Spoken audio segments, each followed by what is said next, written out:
এটা নিয়ে আপনার আসলে ধারণাটা কি জানতে চাই। একটু বড় হয়ে গেল প্রশ্নটা। হ্যাঁ, তো আপনি আপনার বলেন প্লিজ।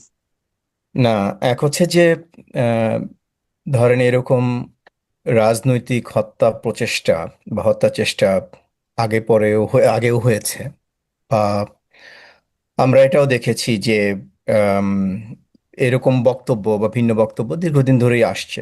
আপনার যে প্রশ্নটা যে কেন এখনই হলো, এবং যেটা নির্বাচনের তফসিল ঘোষণার পরদিনই, এবং নির্বাচনের তফসিল ঘোষণার পরদিনই এই ঘটনা ঘটার কারণে যেই প্রশ্নটা সামনে আসছে, যে তাহলে এটা কি নির্বাচন কে প্রভাবিত করার জন্যই, বা নির্বাচন বানচালের জন্যই, এরকম একটা প্রশ্ন আসছে।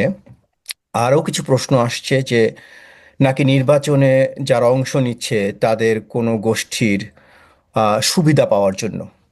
অর্থাৎ দুটো প্রশ্নই, একটা হচ্ছে যে নির্বাচন বাতিল করার কোনো প্রয়াস এর মধ্য দিয়ে দেখা যাচ্ছে কিনা, নাকি যে নির্বাচন হতে যাচ্ছে সেই নির্বাচনে যার যার অবস্থান আরো শক্ত করার জন্য হচ্ছে কিনা। তো দুটো বিষয়কে মাথায় রেখেই যদি আমরা আলোচনাটা প্রসারিত করি, প্রথমে যদি আমি ধরে নিই যে যেহেতু তফসিল ঘোষণা হয়েছে এবং নির্বাচন হবেই, ঠেকানো যাবে না, সেই জায়গায় আমি প্রথম ফোকাস করতে চাই যে তাহলে এই নির্বাচনে যারা অংশ নিচ্ছে তাদের বেনিফিটটাকে মাথায় নিয়ে আসছে অনেকে। কিন্তু সেই জায়গায় যদি আমরা দেখি যে বেনিফিট আসলে কারা, এবং সেখানে আমরা শুরুর দিকে বিএনপি এবং জামায়াত একে অপরকে দোষারোপের একটা চেষ্টা আমরা দেখছি। যেমন আমরা দেখেছি যে এখানে বিএনপির প্রভাবশালী যে প্রার্থী মির্জা আব্বাস, যেহেতু উনি প্রভাবশালী এবং দীর্ঘদিনের বর্ষিয়ান রাজনীতিবিদ, ওনার দিকে আঙুল তুলেছে কোনো কোনো গোষ্ঠী। উনি যখন দেখতে গিয়েছেন তখন ওনার বিরুদ্ধে মিছিল করেছেন। আবার আমরা দেখেছি যে এখান থেকে যে মূলত আম, জামাত বা অন্য যারা প্রার্থী আছেন, সম্ভবত এনসিপিরও একজন প্রার্থী আছেন, তারা বেশি লাভবান হবেন, এরকম আমরা অঙ্গুলি নির্দেশনাও দেখেছি।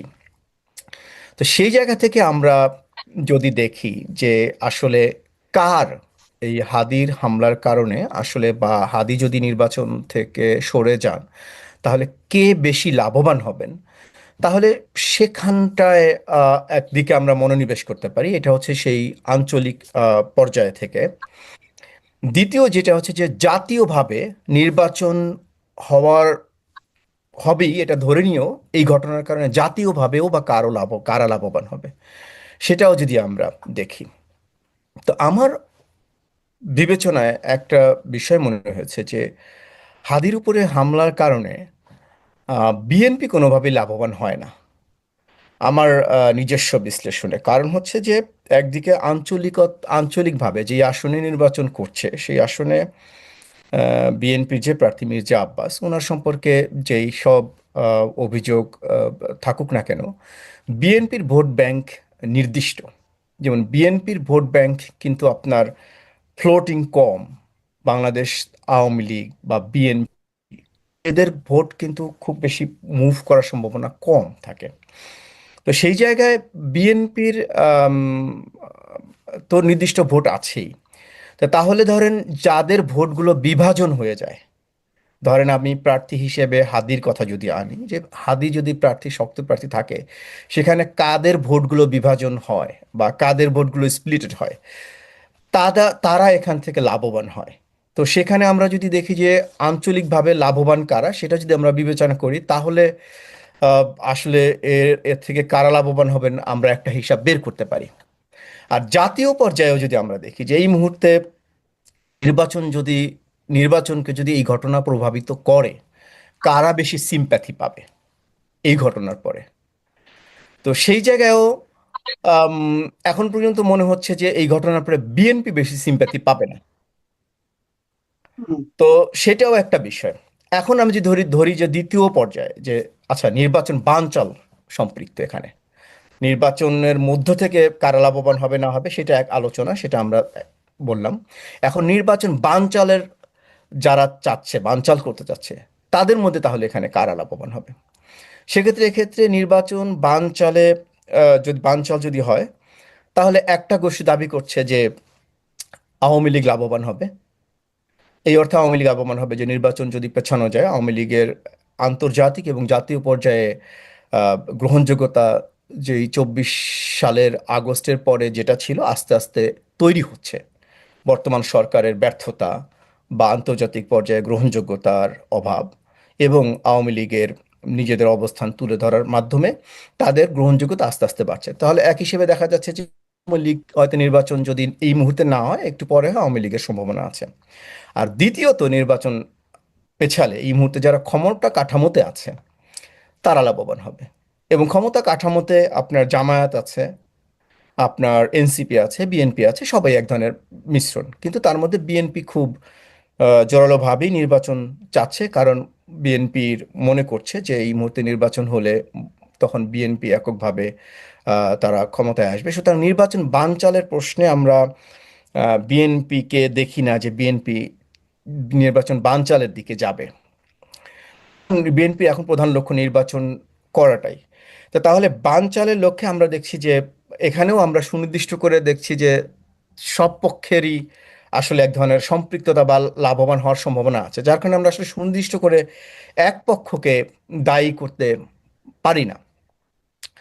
আর সর্বোপরি আহ, আরো যদি দেখি যে আর কারা লাভবান হবে নির্বাচনের বাইরে গিয়ে, যদি বলি যে যে এই মুহূর্তে আসলে কারা লাভবান হবে, যে নির্বাচন বানচাল নাকি নির্বাচন হবে, তার বাইরে গিয়েও যদি দেখি যে আসলে এই ধরনের রাজনৈতিক ঘটনাগুলো দেখেন যে সাধারণত আমাদের প্রচার মাধ্যম থেকে শুরু করে আমাদের রাজনৈতিক নেতৃত্ববৃন্দ বা যারা ক্ষমতায় আছেন তারা বা আমরাও এই ধরনের ঘটনাগুলোকে এত সেন্সিটিভ ভাবে গ্রহণ করি যে অন্যান্য অনেক সাধারণ ঘটনা আমরা আসলে ইগনোর করি, অ্যাভয়েড করি।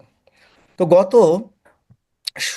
15 মাসে বা 16 মাসে আওয়ামী লীগ সরকারের পরিবর্তনের পরে মানুষের মধ্যে যে আশা আকাঙ্ক্ষা ছিল পরিবর্তনের ইতিবাচক, সত্যিকার অর্থে যে সেগুলোর কিন্তু কোনো কিছুই আসলে বাস্তবে আমরা বাস্তবায়ন দেখিনি। এখন অনেকে প্রশ্ন করছে যে হয়তো 15 মাসে সেটা সম্ভব না, কিন্তু যেটাই হোক না কেন মানুষের তো আশা আকাঙ্ক্ষা থাকে, সে আশা আকাঙ্ক্ষার বাস্তবায়ন আমরা দেখিনি। তো সেক্ষেত্রে এরকম একটা ঘটনা হয়তো সেই ব্যর্থতাকে অনেক সময় আড়াল করতেও সহায়তা করে। আর অনেকে আরেকটা বিষয় বলছেন যে নির্বাচন যতটা সুষ্ঠু পরিবেশে হবে আশা করা হচ্ছিল বা অনেকটা আনন্দমুখর পরিবেশে হবে, এই ঘটনা তার জন্য একটা আঘাত বা একটা নির্দেশনা যে বা একটা নির্দেশ করছে যে সেরকম হবে না। বরং কিন্তু আমার কাছে কখনোই মনে হয় নাই শুরু থেকে যে নির্বাচন হলেও সেটা যে সুষ্ঠু এবং শান্তিপূর্ণভাবে হবে। কেননা কেন যে মনে কোনো হয়? কিছু তো কারণ যে কোনো কিছু তো হঠাৎ করে তৈরি হয় না। যেমন আইন শৃঙ্খলা পরিস্থিতির অবনতি এমন না যে নির্বাচনের তফসিল ঘোষণার পরে অবনতি হয়েছে। আমরা শুরু থেকেই দেখেছি যে আমরা যেই রাজনৈতিক সংস্কৃতির কথা আমি একটু পরে আসছি, কিন্তু তার আগে আমি যদি বলি যে আইন শৃঙ্খলা পরিস্থিতির যে অবনতি দেখেছি, আপনি তো সেদিন আম, কে যেন বলছিল যে আম, যে বিষয়টা তো আপনি আলাদিনের চারাগের মতো একদিনে পরিবর্তন করতে পারবেন না। কারণ নির্বাচনের তফসিল ঘোষণা হলো আর সবাই শান্তিপূর্ণভাবে ফেরত গেল যার যার ঘরে, অপরাধীরা, তা তো না যে ঠিক আছে নির্বাচন হচ্ছে। কারণ এতদিনের যে ধারাবাহিক আইন শৃঙ্খলা পরিস্থিতির অবনতি, সেই ধারাবাহিকতা তো থাকবেই, সাথে নির্বাচনের যে এক ধরনের স্ট্রেস এবং চাপ সেগুলো যুক্ত হয়ে এটা আরো বাড়বে। 2008-এর যে সরকার আমরা দেখি যে তখন যে নির্বাচনটা হয়েছিল, তখন কিন্তু আপনার একটা রাজনৈতিক আম, সংঘাত ছাড়া তৎকালীন সরকারের বিরুদ্ধে আইন শৃঙ্খলা পরিস্থিতির তেমন অবনতি আমরা দেখি নাই। তখন কিন্তু ওই সরকার ক্ষমতা নেয়ার পরে একটা দেশ তাৎক্ষণিকভাবে চুপ হয়ে গেছিল এবং সবাই একটা পরবর্তী ট্রানজিশনের অপেক্ষা করছিল। মাঝখানে একটা রাজনৈতিক সংঘাত তৈরি হলো, যার কারণে আবার তৎকালীন তত্ত্বাবধায়ক সরকার নির্বাচনের প্রতিশ্রুতি দিল এবং নির্বাচন, তখন আবার মানুষ নির্বাচনমুখী হয়ে গেল এবং একটা সুষ্ঠু পরিবেশে ফেরত গেল। কিন্তু এই সরকার দায়িত্ব নেওয়ার পরে কিন্তু আমরা প্রবণতা তেমন দেখি না। এই সরকার দায়িত্ব নেওয়ার পর থেকেই বরং আমরা দেখি যে আইন শৃঙ্খলা পরিস্থিতির উন্নতি তো হয়নি, বরং এমন কিছু রাজনৈতিক সংস্কৃতির আমরা আম, বিকাশ দেখলাম এবং এমন একটা রাজনৈতিক সংস্কৃতিকে আমরা লালন করতে দেখলাম এবং প্রলুব্ধ করতে দেখলাম, যেটা হচ্ছে যে মব সংস্কৃতি, বা আমরা যখন যার ইচ্ছা এক ধরনের একটা কিছু করে আমরা করলাম। তো তখন আমরা নিরাপত্তার দিকে মনোযোগ না দিয়ে স- এবং আমরা আইন শৃঙ্খলা পরিস্থিতির উন্নতির দিকে মনোযোগ না দিয়ে আমরা মব কালচারকে বৈধতা দেওয়ার চেষ্টা করলাম। আমরা কেন হলো আপনি বলেন, আমি একটু থামাচ্ছি আপনাকে এখানে। যে এটি যে এই যে আপনি বললেন যে মব কালচার দিয়ে আমরা মনোযোগ দেওয়া শুরু করলাম, আমরা মানে তো সরকার বলবো, আপনি সরকার কি ইঙ্গিত করছেন? কিন্তু আমার মনে হয় সরকার এই ধরনের রিস্কি পথে কেন গেল? আপনার কি মনে হয় সরকারের কি আ- অন্য কোনো আকাঙ্ক্ষা ছিল? আমি বলবো যে সরকার আকাঙ্ক্ষা বলতে সরকার তখন যেই পরিবর্তিত পরিস্থিতির উপর ভর করে ক্ষমতায় গেল, সরকারের আসলে ওই সিচুয়েশনটার নিয়ন্ত্রণই কখনো নিতে পারেনি। তো যার কারণে তারা তখন এই মাঠে নেওয়ার যারা চেষ্টা ছিল, করেছে।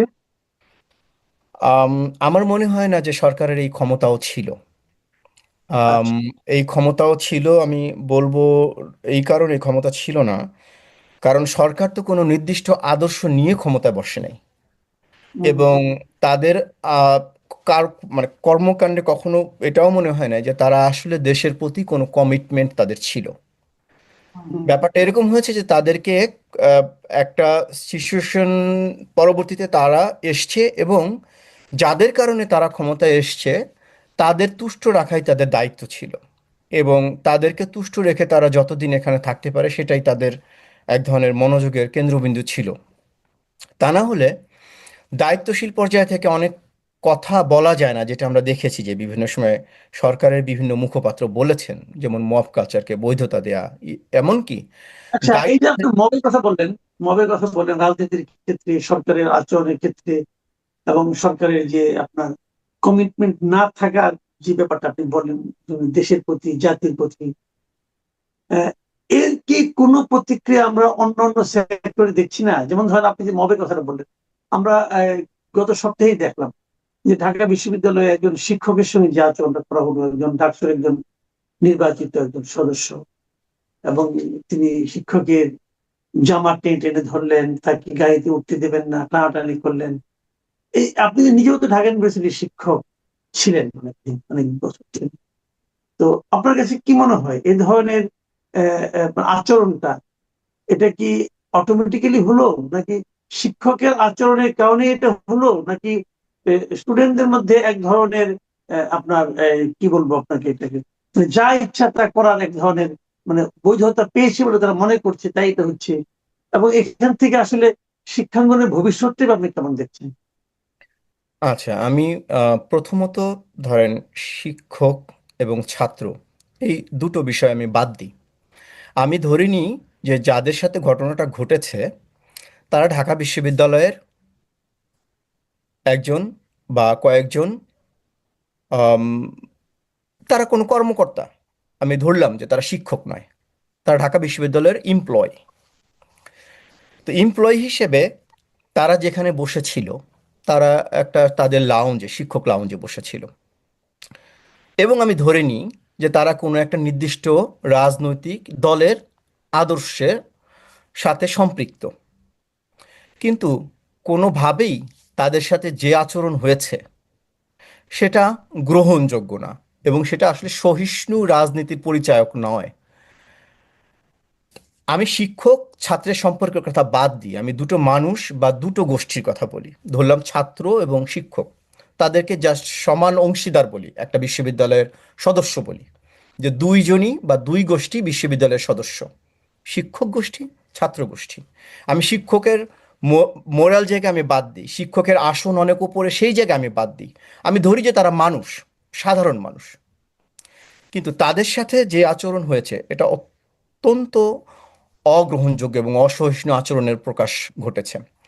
কারণ যদি তারা কোনো অন্যায় করে থাকেন, তাদের বিরুদ্ধে প্রাতিষ্ঠানিক যে ব্যবস্থা নেয়ার ব্যবস্থা আছে, তাদের বিরুদ্ধে আইনগত ব্যবস্থা নেয়ার ব্যবস্থা আছে, তারা দেশেই অবস্থান করছেন, এবং তারা এখন পর্যন্ত তাদের বিশ্ববিদ্যালয়ের পরিচয়েই অবস্থান করছেন, এবং তাদের মধ্যে একজন একটা বিভাগের চেয়ারপারসন, এবং এখন পর্যন্ত তাকে চেয়ারপারসনের দায়িত্ব থেকে সরানো হয়নি, এবং একজন এখনো বিভাগের অধ্যাপক, তিনি কিন্তু এখনো বিভাগের অধ্যাপক থেকে অব্যাহতি পাননি, এবং ধরলাম যে তারা অব্যাহতি পেয়েছেন, ধরলাম তারা দায়িত্বে নেয়, কিন্তু তারা তো এদেশের নাগরিক। নাগরিক হিসেবে তারা তো এরকম, যে কোনো নাগরিক এরকম আচরণের আম, আসলে আচরণ তারা ডিজার্ভ করেন না। এবং যেই ছাত্র বা যারা করেছে এটা তারা ব্যাপক অসহিষ্ণুতার পরিচয় দিয়েছে। এখন আমরা যেটা হয় যে ধরেন এখানে ঢাকা বিশ্ববিদ্যালয়ের শিক্ষকদের সাথে ঘটেছে বলে আমরা একটু মনোযোগ দিয়েছি বা দিচ্ছি, কিন্তু বিষয়টা আসলে শুধু শিক্ষক বা একজন কারোর সাথে ঘটলো, বা ধরেন এই যে হাদির উপর গুলির হামলা হলো, আমরা সমস্ত মিডিয়া বা আমরা সরব, বা ঢাকা বিশ্ববিদ্যালয়ের শিক্ষকদের সাথে এমন ঘটনা ঘটেছে, অসহিষ্ণু আচরণ ঘটছে, আমরা সরব। কিন্তু এরকম ঘটনা কিন্তু প্রতিনিয়ত ঘটছে। এর কারণ হচ্ছে যে আমরা আমাদের দেশ এবং সংস্কৃতি থেকে বর্ণপ্রথা বাদ দিয়েছি, কিন্তু আমাদের মধ্য থেকে যে ব্রাহ্মণ্যত্ব, যে সেটা কিন্তু আমাদের যায় নাই, যার কারণে আমরা দেখি যে বড় শ্রেণীর কারো উপর কোনো কিছু হলে, এরকম সম্প্রদায়ের কারো উপর কিছু হলে আমরা সচেতন হয়ে উঠি, সরব হয়ে উঠি। কিন্তু যদি বিষয়টা আমরা সেদিকে সরব না, আমরা যদি দেখতাম যে আসলে প্রত্যেক মানুষের একে অপরের প্রতি যে সম্মান, শ্রদ্ধা এবং এক ধরনের সহিষ্ণু মনোভাব, সেই জায়গাটা আমরা হারিয়ে ফেলেছি। এক ধরনের মেরুকরণ, যেটা বাংলা ইংরেজিতে বলে পোলারাইজেশন, আমাদের সমাজে এবং সংস্কৃতি ইদানিং এই পোলারাইজেশন এতটা মাত্রায় ঘটেছে যে আমরা মাঝামাঝি কোনো পর্যায়ে গ্রহণ করতে এখন আর প্রস্তুত না, আমরা গ্রহণ করতে পারি না।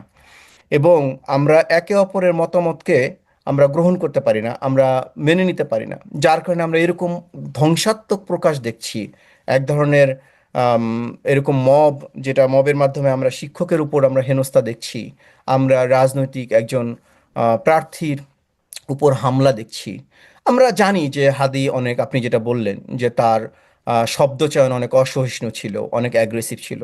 হ্যাঁ, তার বিরুদ্ধে ওরকম অ্যাগ্রেসিভ শব্দচয়ন করে তাকে আক্রমণ করা যেত, কিন্তু এই হামলা এক ধরনের আসলে সহিংস হামলার পরিচায়ক।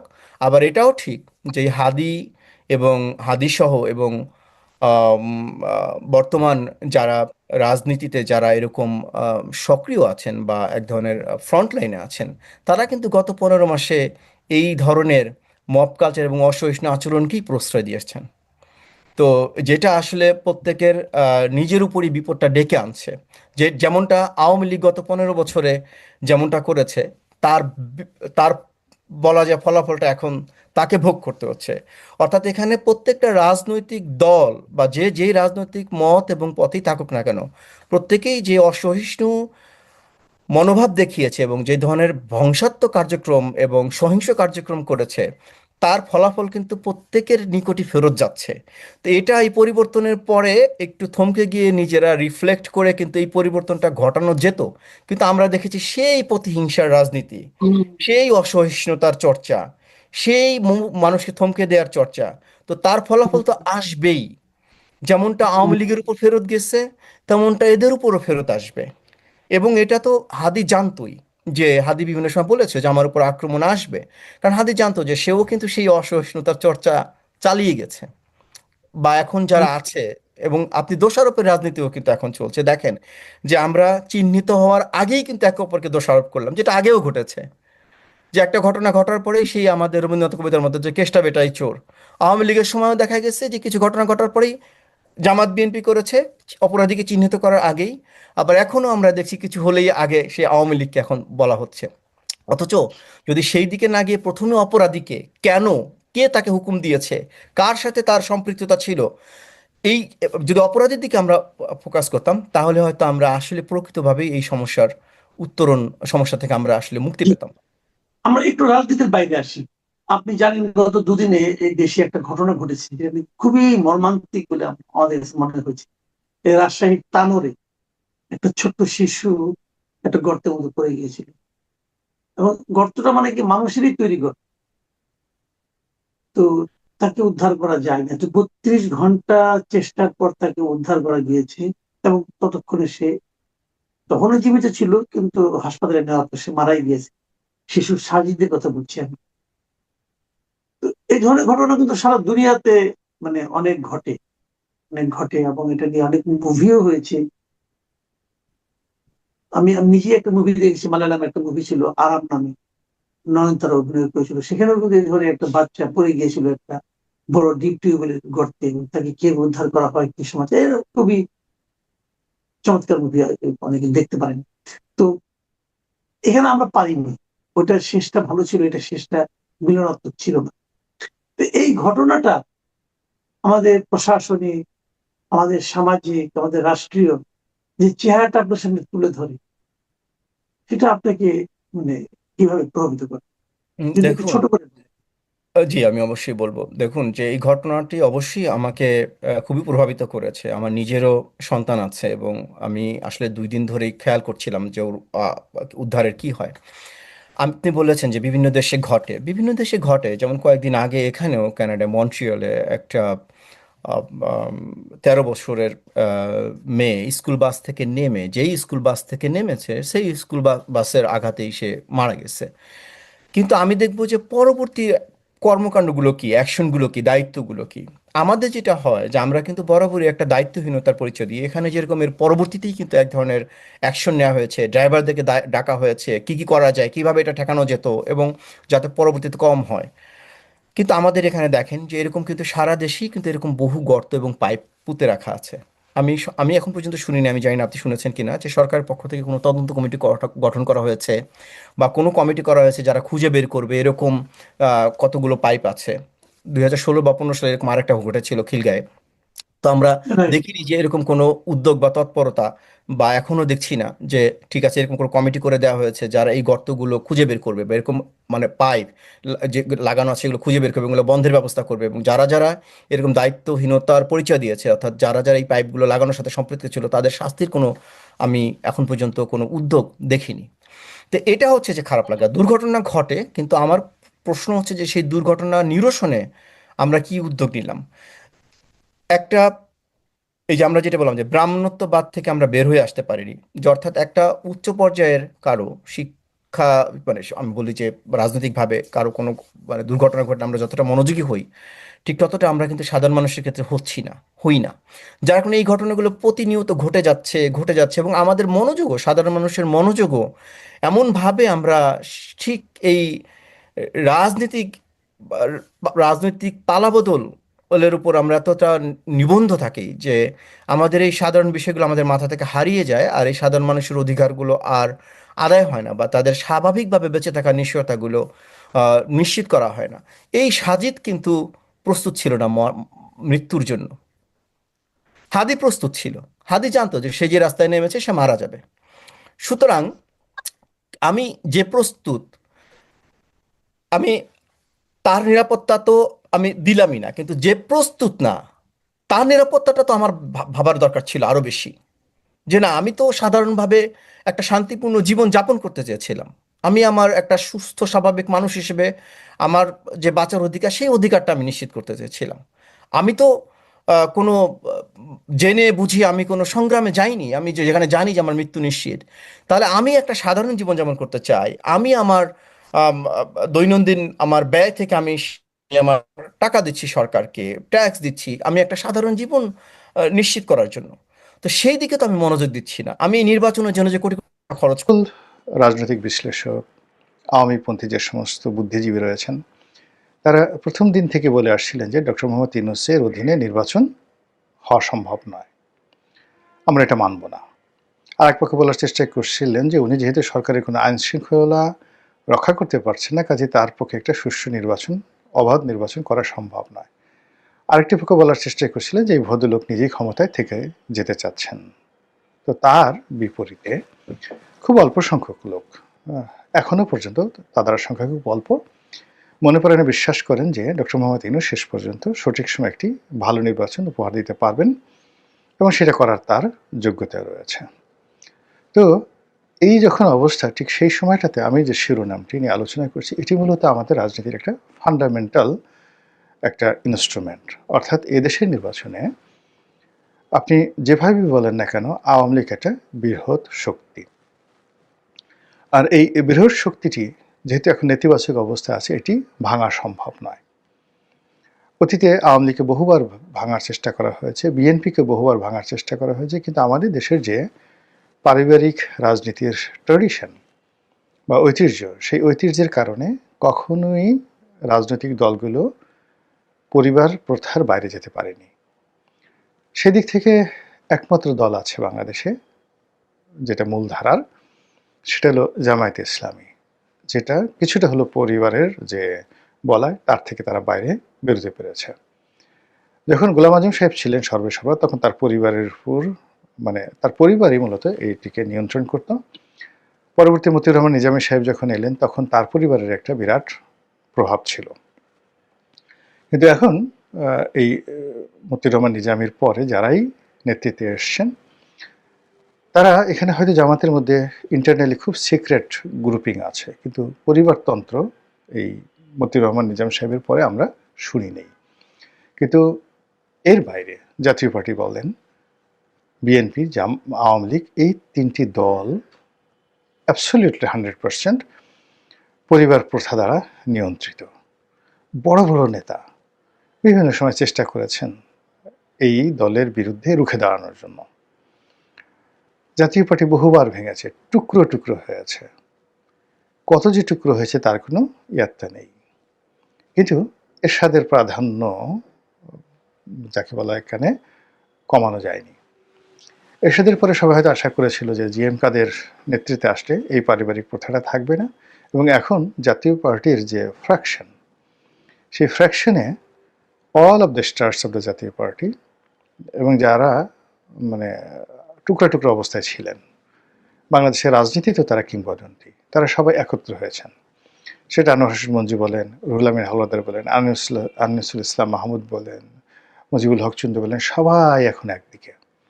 আর অন্যদিকে জাস্ট একটা নাম নিয়ে বসে আছেন জিএম কাদের এবং শামীম হায়দার পাটোয়ারি।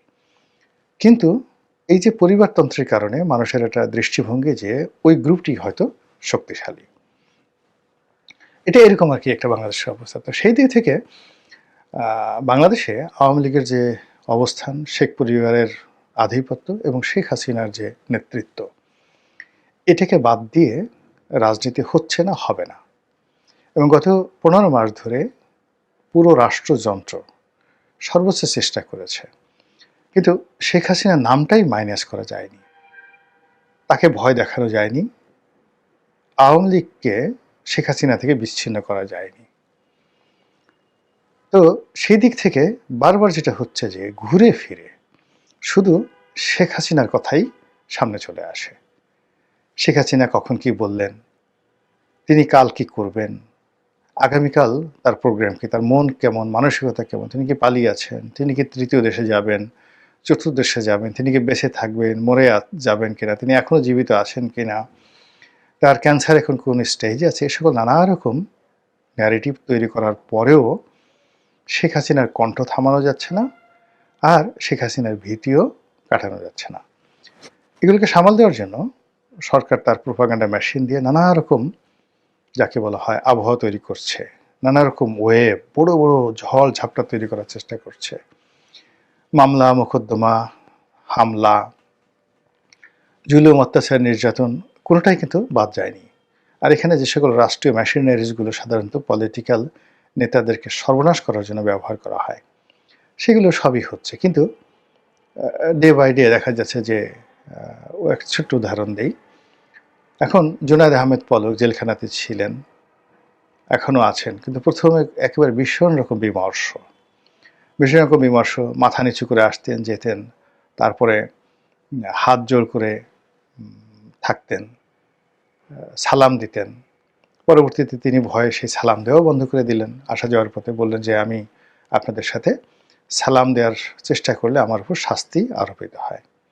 হঠাৎ করে দেখা গেল যে সেই পলক, মানে তার শিকলবন্দি হাত, হ্যান্ডকাপ পরানো হাত, সেটি উঁচু করে তিনি স্লোগান দিচ্ছেন, তারপর জাতীয় সঙ্গীত গাইছেন।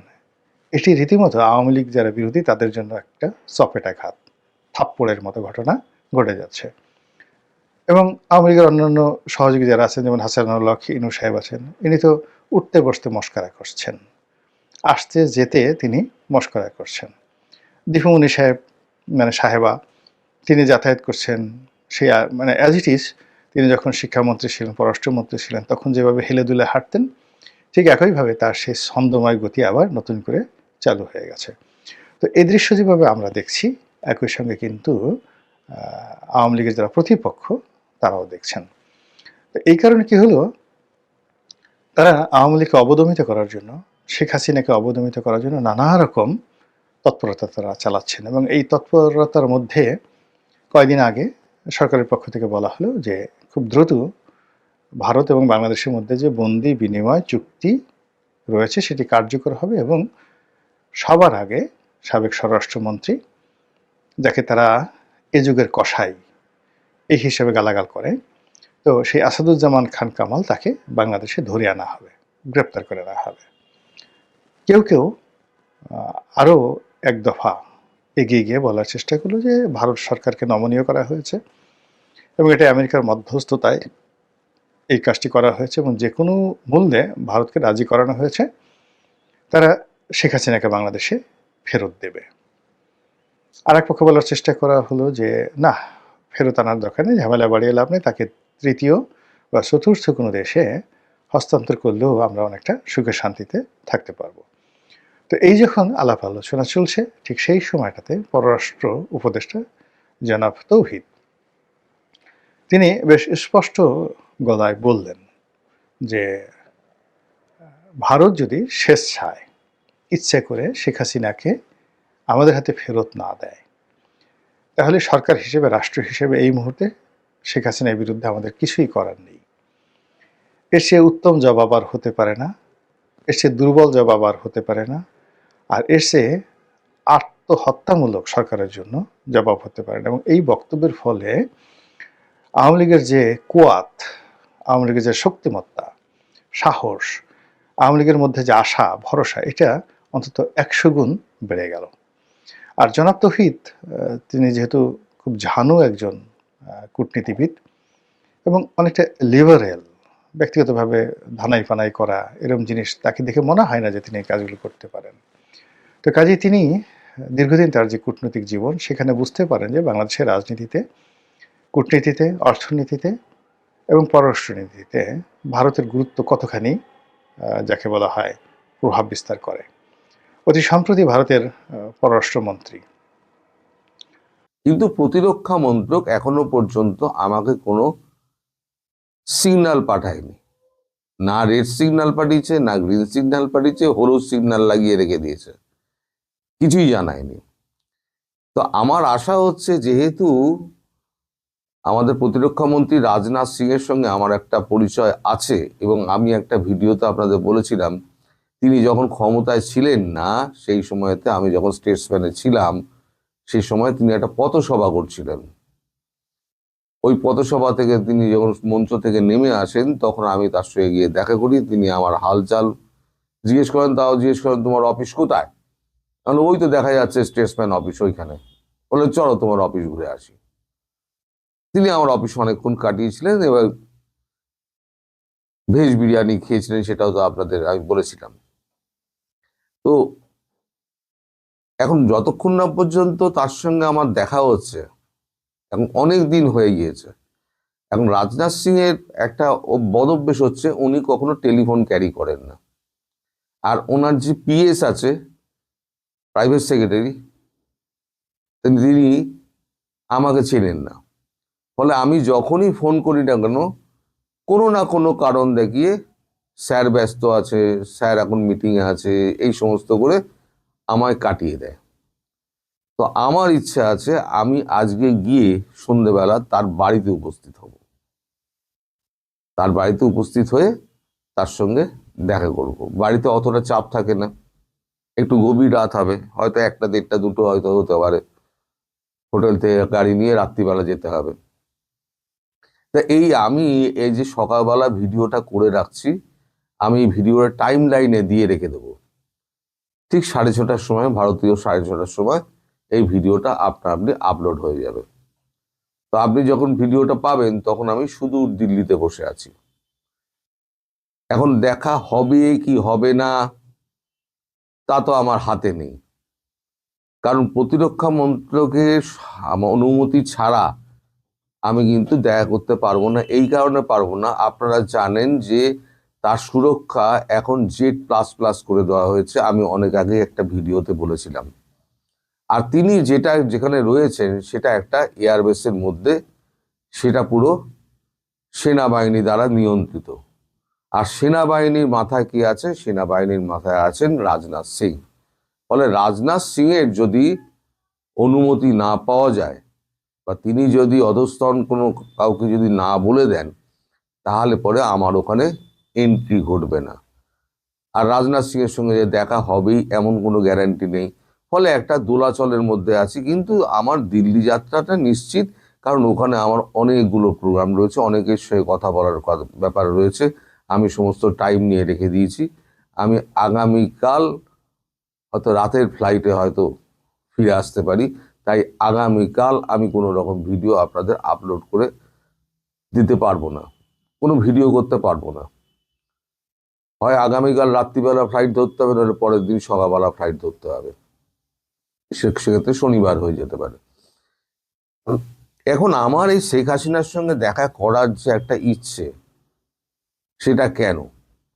টেলিফোনে তার সঙ্গে আমার যোগাযোগ হয় না, তিনি আমার ছিলেন না, আমি খুব একটা চেষ্টাও করিনি।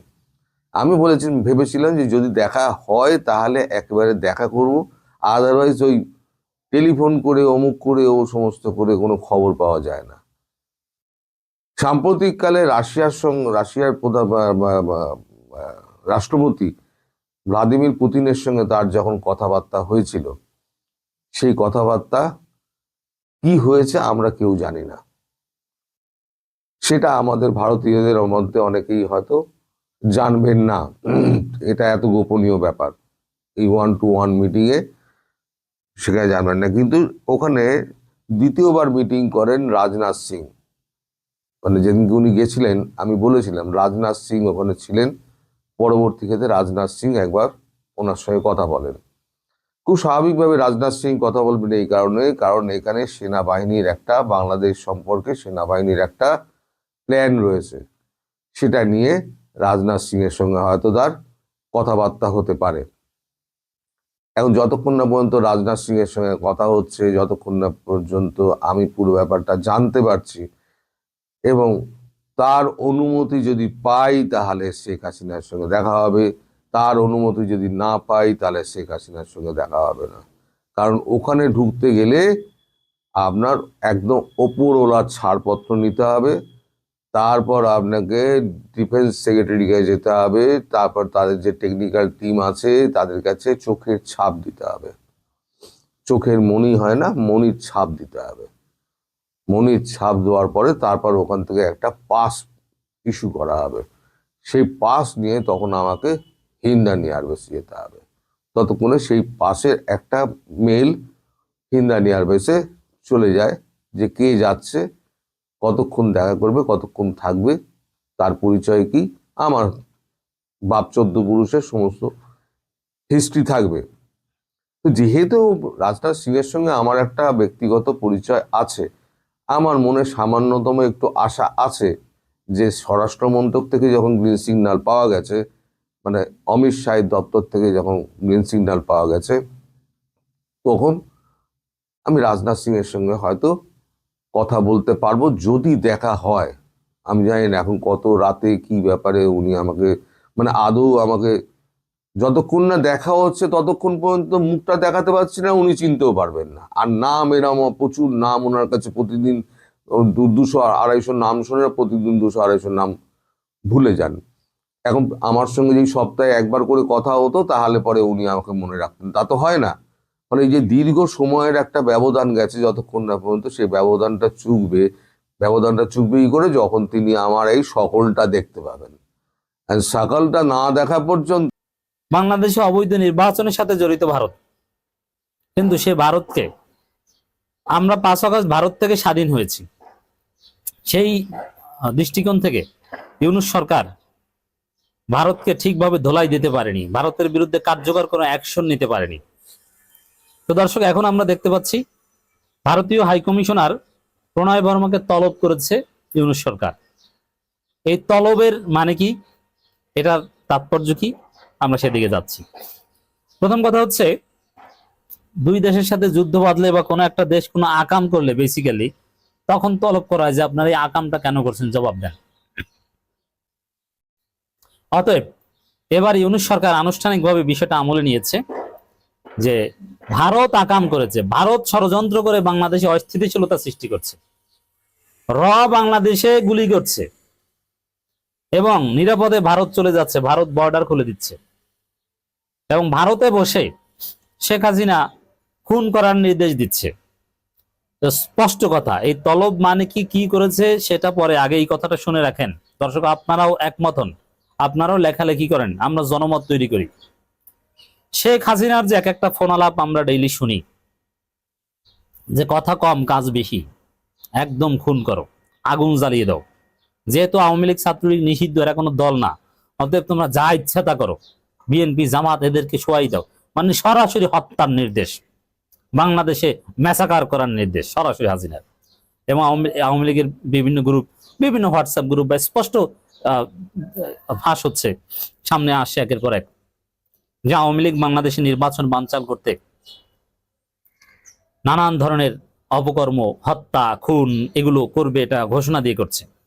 ভারতের মাটিতে বসে এটা করা, যেটা বাংলাদেশের সাথে যুদ্ধ ঘোষণার সামিল। এজন্য আমরা বলবো শুধু তলব না, এই প্রণয় ভার্মাকে পারলে গ্রেপ্তার করেন, ওকে গ্রেপ্তার করেন, ভারতীয় দূতাবাস বাংলাদেশে বন্ধ করে দেন, ভারতের সাথে দ্বিপাক্ষিক সম্পর্ক ছিন্ন করার ঘোষণা দেন, যে কোনো সম্পর্ক নাই, অথবা স্থগিত করেন মিনিমাম। এই প্রণয় ভার্মাদের ধরে তারপরে বলেন যে শেখ হাসিনাকে ফেরত দাও, তারপরে প্রণয় ভার্মাকে নাও, গৃহবন্দী করেন, পার্সোনা নন গ্রাটা ঘোষণা করেন। ভারতের সাথে এবার যুদ্ধ বাঁধানো দরকার, ভারতকে শায়েস্তা করা দরকার, নইলে ভারত আমাদের বিপ্লবীদের বাঁচতে দেবে না, ভারতের আধিপত্যবাদের বিরুদ্ধে যারা কথা বলে তাদের কাউকে বাঁচতে দেয় না। অতএব ইউনূস সরকার জাস্ট স্টার্ট করেছে, আমরা বিশ্বাস করতে চাই ভারতের সাথে প্রয়োজনে কূটনৈতিক সম্পর্ক ছিন্ন করার মতো পরিস্থিতি তৈরি করবে ইউনূস সরকার। হাসিনার আমলে বাংলাদেশ থেকে অপরাধ করে ভারতে পালানোর পর কয়েক ঘন্টার মধ্যে ভারত থেকে কলকাতা পুলিশের সহযোগিতা ধরে বাংলাদেশে আনা সম্ভব হয়েছে। এখন শরীফ ওসমান হাদিকে গুলি করে ভারতে পালিয়ে গেছে।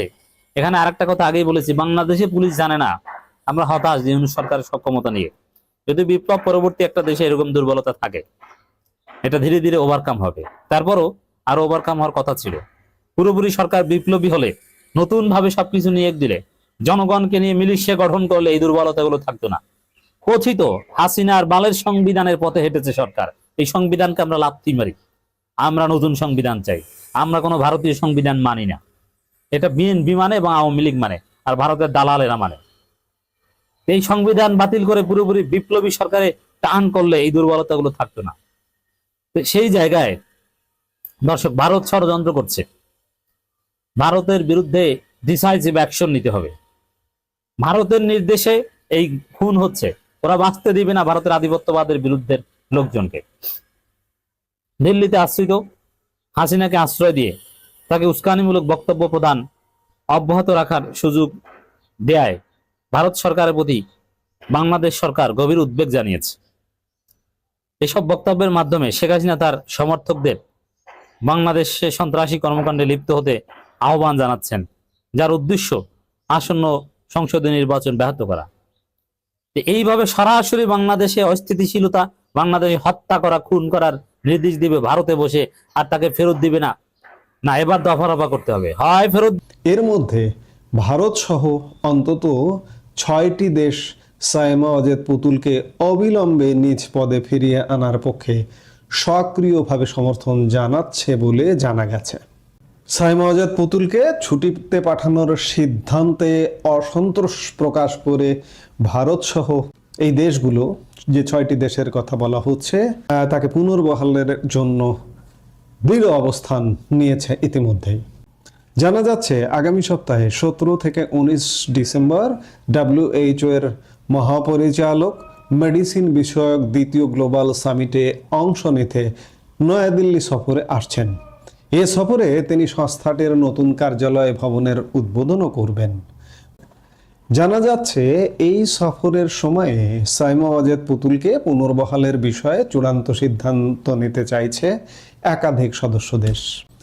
সাইমা ওয়াজেদকে দক্ষিণ পূর্ব এশিয়ার আঞ্চলিক পরিচালকের পদ থেকে অনির্দিষ্টকালের জন্য ছুটিতে পাঠানোর পর তার স্থলে ভারপ্রাপ্ত আঞ্চলিক পরিচালক হিসেবে ক্যাথরিন বোয়েহিম দায়িত্ব নেন। WHO এর মহাপরিচালক একটি অভ্যন্তরীণ ইমেইলের মাধ্যমে এই সিদ্ধান্তের কথা কর্মীদের জানান। সেই সময় ওই ইমেইল থেকে ধারণা পাওয়া গিয়েছিল যে সাইমা ওয়াজেদের পদে থাকা নিয়ে বাংলাদেশ সরকারের আপত্তি এবং তার নির্বাচনের বৈধতা নিয়ে প্রশ্ন তোলার বিষয়টি বিবেচনায় নিয়ে তাকে ছুটিতে পাঠানো হয়। পাশাপাশি দুদকের মামলাও এই সিদ্ধান্তে প্রভাব ফেলেছে বলে মনে করা হচ্ছিল। এবং একই সাথে আমি শুরুতেই যেটি বললাম যে সাইমা ওয়াজেদ পুতুলকে স্থায়ীভাবে অপসারণ করবার প্রাথমিক পদক্ষেপ হিসেবে সেটি নেওয়া হয়েছিল। কিন্তু ক্রমে কয়েক মাসের মধ্যে ঘটনা উল্টে যেতে শুরু করেছে। সাইমা ওয়াজেদ পুতুল 2024 সালের 1 ফেব্রুয়ারি 5 বছর মেয়াদে আঞ্চলিক পরিচালক হিসেবে দায়িত্ব নেন। মেয়াদ শেষ হওয়ার কথা আগামী 2029 সালের শুরুতে। ভারত সহ সমর্থনকারী দেশগুলো চাইছে তিনি যেন পুরো মেয়াদ দায়িত্ব পালন করতে পারেন। জানা যাচ্ছে সাইমা ওয়াজেদকে দায়িত্বে ফেরাতে ভারত সহ কয়েকটি সদস্য দেশ গত 3-4 মাসে মৌখিক ও লিখিতভাবে WHO কর্তৃপক্ষের কাছে দাবি জানিয়েছে। তাদের ভাষ্য, একটি সদস্য দেশের দাবির ভিত্তিতে, বিশেষ করে বাংলাদেশের দাবির ভিত্তিতে একজন নির্বাচিত পূর্ণকালীন আঞ্চলিক পরিচালককে ছুটিতে পাঠানো সংস্থার নিয়মনীতি ও কার্যক্রমের জন্য ক্ষতিকর। সাইমা ওয়াজেদের বিরুদ্ধে আনা অভিযোগগুলোর সত্যতা যাচাই এবং সেসব অভিযোগের ভিত্তিতে কিভাবে দ্রুত সিদ্ধান্ত নেওয়া হলো সে বিষয়ে প্রশ্ন তুলছে সদস্য দেশগুলো। গত জুলাইয়ে তাকে ছুটিতে পাঠানোর পর WHOর ওয়েবসাইট থেকে দক্ষিণ পূর্ব এশিয়া আঞ্চলিক পরিচালকের পেজটি সাময়িকভাবে সরিয়ে নেওয়া হলে পরে সদস্য দেশগুলোর চাপের মুখে তা পুনরায় যুক্ত করা হয়। বর্তমানে ওই পেজে আবার সাইমা ওয়াজেদের নাম ও ছবি রয়েছে। এই প্রেক্ষাপটেই ভারত সহ সমর্থক দেশগুলো চায় ডিসেম্বরে মহাপরিচালকের দিল্লি সফরেই সাইমা ওয়াজেদকে ছুটি থেকে ফিরিয়ে এনে পূর্ণ মেয়াদে দায়িত্ব পালনের সুযোগ দেওয়া হোক। যাই হোক, অবস্থা দৃষ্টে যেটি মনে হচ্ছে যে সাইমা ওয়াজেদ পুতুলকে যেভাবে অপসারণ চেয়েছিল, বিশেষ করে বাংলাদেশ অবজেকশন জানিয়েছিল, এমনকি জেনেভাতে হুর সদর দপ্তরেও নাকি বাংলাদেশের কর্তৃপক্ষের পক্ষ থেকে চিঠি দেওয়া হয়েছিল। এবং এগুলো নিয়ে আসলে এখন নানা রকম প্রশ্ন উঠছে এবং প্রশ্ন ওঠার প্রেক্ষিতে সাইমা ওয়াজেদ পুতুল ফিরে আসছেন যে 2029 সাল পর্যন্ত যে তিনি দায়িত্ব পালন করবেন এটি মোটামুটি মনে হয় পরিষ্কার হয়ে গেছে। আমি একই সাথে বলছিলাম যে সাইমা ওয়াজেদ পুতুল ফিরছেন, অর্থাৎ মিথ্যা ভাওতাবাজি বানোয়াট অভিযোগে তাকে অভিযুক্ত করবার একটা চেষ্টা করেছিল এই অন্তর্বর্তীকালীন সরকার। আবার অন্যদিকে একই সাথে প্রশ্ন আসছে যে পুতুল ফিরছেন, টিউলিপও কি ফিরছেন? এমন আলাপও আশাটা কিন্তু অমূলক নয়। এই যে বর্তমান বাংলাদেশ অন্তর্বর্তীকালীন সরকার, ইউনূস সরকারের এত বড় সাহস, এত বড় দুঃসাহস, ইতিমধ্যে টিউলিপ সিদ্দিকের নামে বিভিন্ন অভিযোগে অভিযুক্ত করা হয়েছে এবং সর্বশেষ একটি মামলায় একজন ব্রিটিশ এমপি, ব্রিটিশ একজন সাবেক মন্ত্রীর নামে বাংলাদেশের আদালতে সাজাও জারি করেছে। কিন্তু ব্রিটেনে তার ব্যাপারে যে অভিযোগগুলো করা হয়েছিল সেই অভিযোগগুলো প্রমাণিত হয়নি। কিন্তু ব্রিটেনের সভ্যতার কারণে, রেওয়াজের কারণে টিউলিপ সিদ্দিক শেষ সময় তার নামে যখন অভিযোগ উঠছিল তিনি তার পদ থেকে সরে যান, ব্রিটিশ মন্ত্রী টিউলিপ সিদ্দিক। এবং প্রধানমন্ত্রী কেয়ার স্টারমার বলেছিলেন যে টিউলিপের জন্য দরজা সবসময় খোলা। গত 14 জানুয়ারি 2025 সালে সিটি মিনিস্টার পদ থেকে পদত্যাগ করেছিলেন টিউলিপ সিদ্দিক। যদিও একটি তদন্তে তার বিরুদ্ধে মন্ত্রিসভা